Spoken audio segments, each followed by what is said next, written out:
Uniprime é a mais nova integrante do cooperativismo de crédito do Paraná.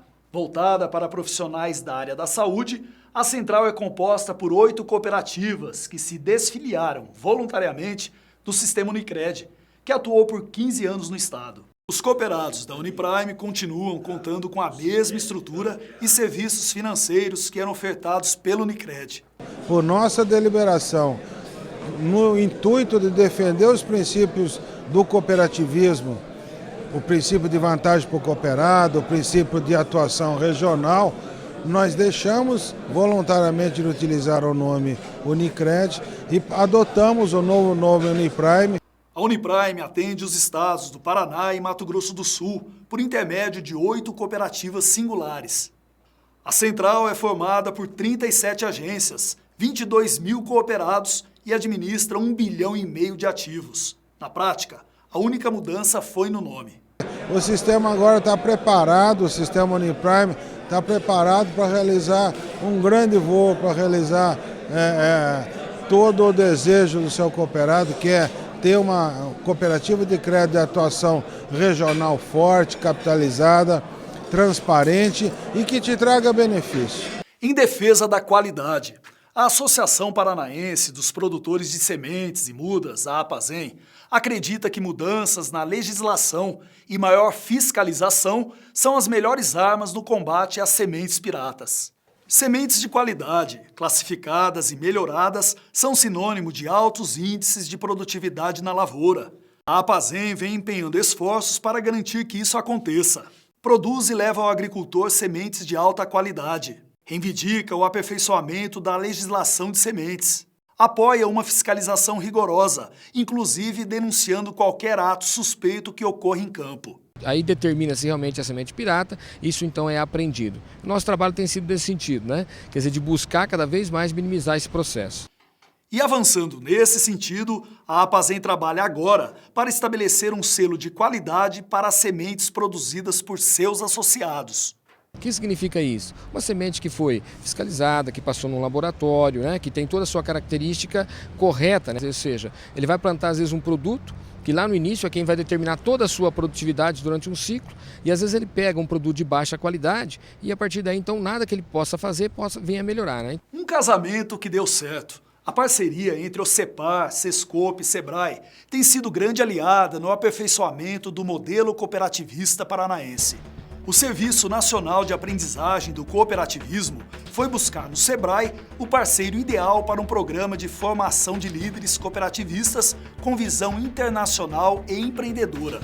Nasceu o Programa Internacional de Formação de Executivos e Líderes Cooperativistas do Paraná. De 2008 para cá, 4 turmas com a participação de 86 executivos discutiram os modelos praticados em outros países. As visitas técnicas criaram oportunidade de negócios entre as cooperativas brasileiras e as de outros países. Já deu resultado, nós estamos trazendo uma seguradora da Argentina, que vai ter sua sede aqui no Paraná, e o fruto dessa parceria nasceu de uma visita técnica organizada pelo CEPAR. Investir na capacitação profissional faz parte da visão estratégica da CEPAR. No caso de ações em parceria com o Sebrae, a ideia é promover a participação de um número cada vez maior de cooperados e dirigentes cooperativistas.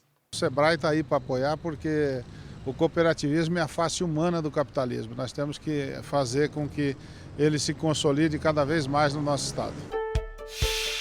Veja a seguir.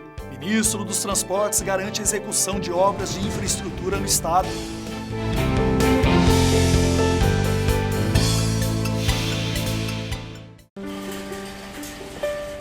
Sabe onde a gente vê a força do cooperativismo no Paraná?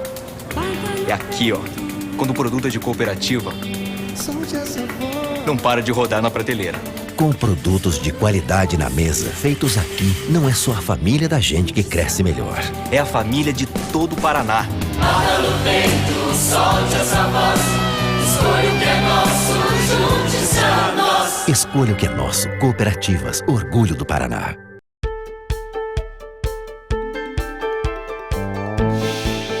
Obras de infraestrutura, consideradas importantes para o Paraná, devem começar a sair do papel ainda neste ano. A informação é do ministro dos Transportes, que esteve reunido com representantes do Fórum Futuro 10 Paraná no fim de março, em Curitiba. O Fórum reúne 16 entidades de classe do Estado e tem trabalhado para alinhar projetos dos governos federal e estadual com as necessidades do setor produtivo paranaense. Em dezembro passado, representantes do Fórum se reuniram com a ministra-chefe da Casa Civil, Gleisi Hoffmann, no Palácio do Planalto.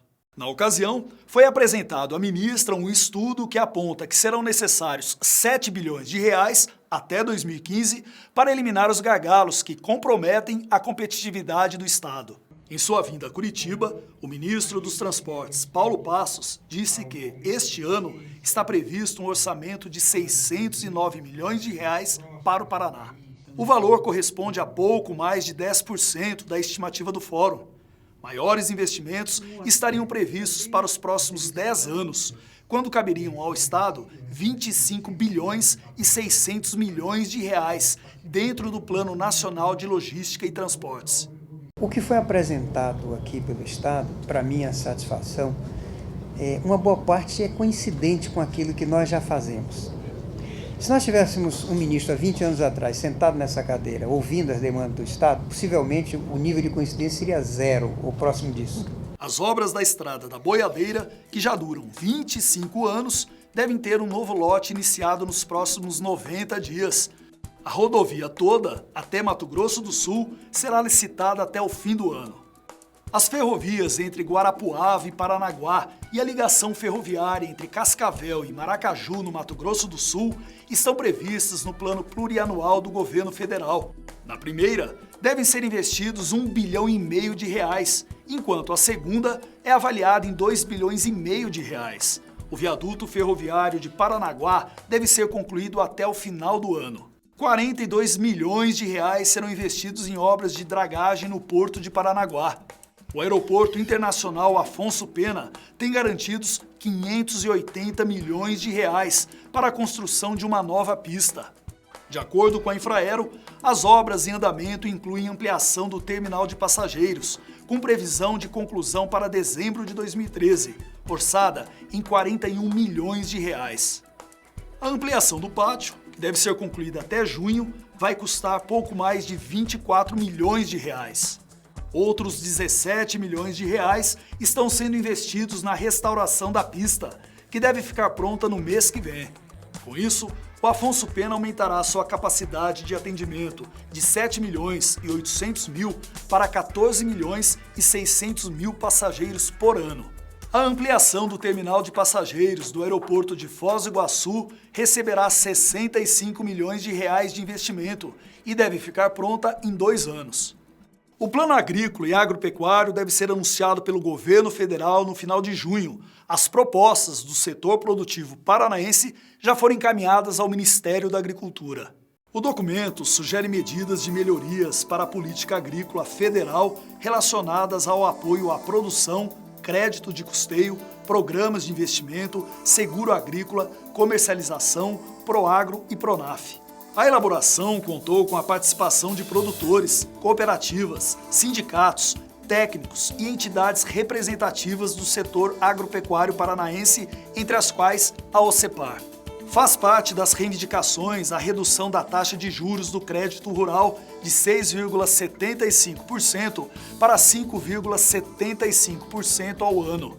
O setor produtivo paranaense pede também o aumento dos recursos disponibilizados pelo PAP para 150 bilhões de reais, sendo 128 bilhões de reais para a agricultura empresarial e 22 bilhões de reais para a agricultura familiar.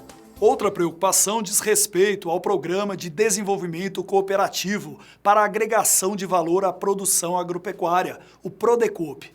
O documento propõe aumento para 3 bilhões de reais nos recursos e de 100 milhões de reais para o limite de financiamento por cooperativa. No caso do Programa de Capitalização das Cooperativas Agropecuárias, o Procap Agro, além do aumento dos recursos para 3 bilhões de reais, pede-se um limite de capital de giro de 50 milhões de reais por ano. Para o Procap Cred, destinado ao ramo crédito, foi sugerida a ampliação de recursos e de prazo, com taxa de juros de 5,75% ao ano. Em relação ao custeio agrícola, entre outras medidas, é reivindicado o aumento do limite de crédito às cooperativas para a aquisição de insumos, R$ 200 mil na média por associado ativo e teto de R$ 400 mil por beneficiário. As medidas elas estão voltadas a um incentivo ao produtor rural brasileiro, no sentido de que ele consiga produzir mais alimentos com custos mais baixos para proporcionar uma oferta maior de produtos ao consumidor brasileiro e, ao mesmo tempo, ter condições de termos excedentes para exportação. O governo federal deve anunciar ainda este mês medidas para a safra de trigo 2012.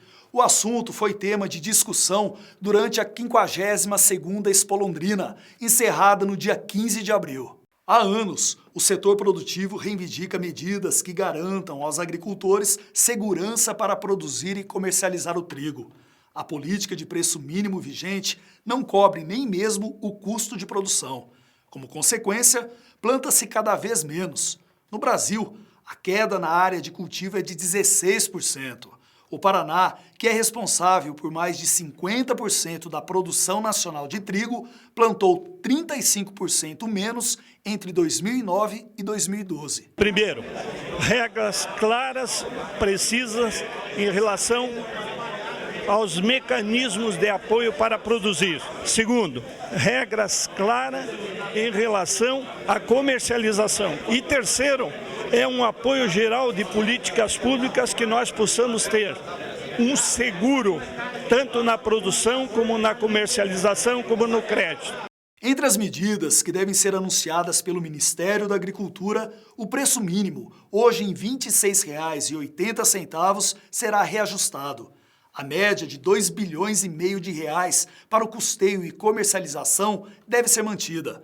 Do total de R$ 660 milhões que o governo pretende destinar ao seguro da safra, R$ 14 milhões serão só para o trigo. Já está na hora do governo ser sensível a isto. Eu tenho conversado com produtores, nós temos conversado com a própria indústria, temos conversado dentro do governo e é tudo isso. Estamos ajeitando para poder fazer bem feito. A Cocamar economizou R$ 13 milhões em energia elétrica no ano passado e o responsável por isso é o bagaço de cana. Antes considerado um poluente sem solução, o resíduo da indústria de álcool e açúcar alimenta uma usina capaz de gerar 13 megawatts por hora, energia suficiente para abastecer um município de 70 mil habitantes.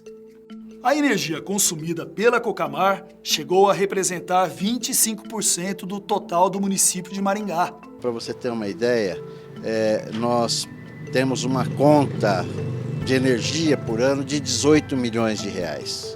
O Parque Industrial da Cooperativa reúne 11 fábricas, onde praticamente todo o produto recebido dos cooperados é processado.